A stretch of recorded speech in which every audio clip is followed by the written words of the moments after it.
상황이 날로 심각해지면서 국회는 미세먼지 특별위원회를 열어 관련 부처들과 대책을 논의했습니다. 특위 의원들은 정부의 컨트롤타워 부재를 지적하며 중국발 미세먼지를 잡기 위한 한중 협력 강화 등 보다 실효성 있는 대책을 주문했습니다. 장덕수 기자가 보도합니다. 리포트 여야 의원들은 미세먼지로 국민 건강이 심각하게 위협받고 있는 상황에서 컨트롤타워도 보이지 않는 등 정부의 대처가 미흡하다고 질타했습니다. 강병원 더불어민주당 의원 투자 확대하겠고 친환경 기술 개발을 지속 추진하겠다. 너무 무성해야 합니다. 최도자 국민의당 의원 부처가 많다 보니 어느 부처가 컨트롤타워인가를 잘 모르고 있으면 안 되잖아요. 특히 국내 미세먼지에 상당한 영향을 미치는 중국에 대해 적극적인 대응을 요구했습니다. 조호영 자유한국당 의원 적극적으로 과학적이고 정확한 데이터를 가지고 중국에 대해 책을 촉구하고 김은경 환경부 장관 중국과 환경협력 5개년 계획들을 통해서 같이 논의하고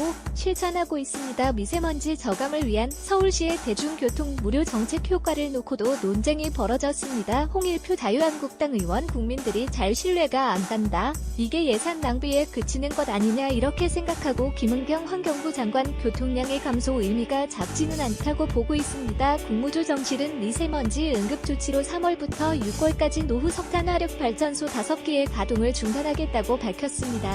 김은경 환경부 장관은 민간 차량이 부재 강제 도입도 필요하다면서 미세먼지 특별법을 조속히 처리해달라고 요청했습니다. KBS 뉴스 장덕수입니다. 앵커 미세먼지 상황이 날로 심각해지면서 국회는 미세먼지 특별위원회를 열어 관련 부처들과 대책을 논의했습니다. 특위 의원들은 정부의 컨트롤타워 부재를 지적하며 중국발 미세먼지를 잡기 위한 한중 협력 강화 등 보다 실효성 있는 대책을 주문했습니다. 장덕수 기자가 보도합니다. 리포트 여야 의원들은 미세먼지로 국민 건강이 심각하게 위협받고 있는 상황에서 컨트롤타워도 보이지 않는 등 정부의 대처가 미흡하다고 질타했습니다. 강병원 더불어민주당 의원 투자 확대하겠고 친환경 기술 개발을 지속 추진하겠다. 너무 무성해야 합니다. 최도자 국민의당 의원 부처가 많다 보니 어느 부처가 컨트롤타워인가를 잘 모르고 있으면 안 되잖아요. 특히 국내 미세먼지에 상당한 영향을 미치는 중국에 대해 적극적인 대응을 요구했습니다. 조호영 자유한국당 의원 적극적으로 과학적이고 정확한 데이터를 가지고 중국에 대해